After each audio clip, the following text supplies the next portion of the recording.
Isn't this just like a nice example of how society should be?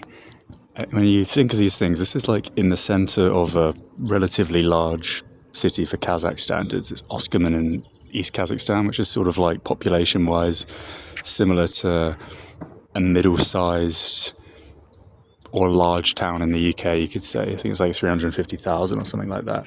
But when you just look at just how well kept this place is, how much respect people have for just their environment and their community consequently.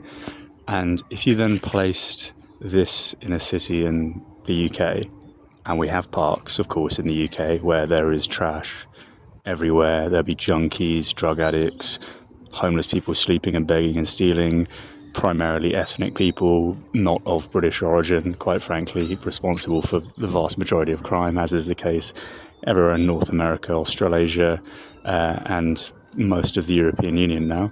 And, you know, the result of this, or the origin of this is the result of homogenous societies, you know, places that aren't overpopulated, where people get along, where there's time to breathe. Emphasis and, you know, priority is placed on sort of social cohesion rather than sort of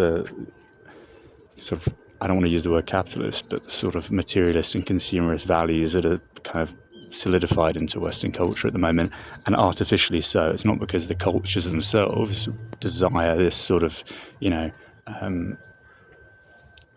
day by day lifestyle of just kind of stress and just animosity and anxiety. It's because it's forced upon them. It's not organic. It's, you know, this is organic. It's lovely and peaceful, except for my irritating voice here. You know, there's public parks and spaces everywhere, which is something I've noticed here in Oskamen in particular. I mean, it's everywhere in former Soviet countries. It's no different in Kazakhstan, although this particular part, this region, East Kazakhstan, there does seem to be an extra emphasis on just public spaces, and just, yeah, it's gorgeous. They're even playing classical music up there. There's a little speaker somewhere.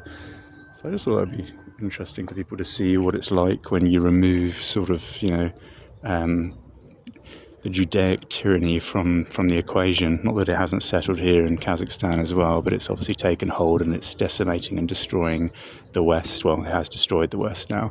And I'm sure in 20, 30 years it will be the case here, sadly. But yeah, this is what people can have instead of living in places like London and Manchester and grimy backwaters of Paris and Berlin, etc. It's gorgeous, isn't it?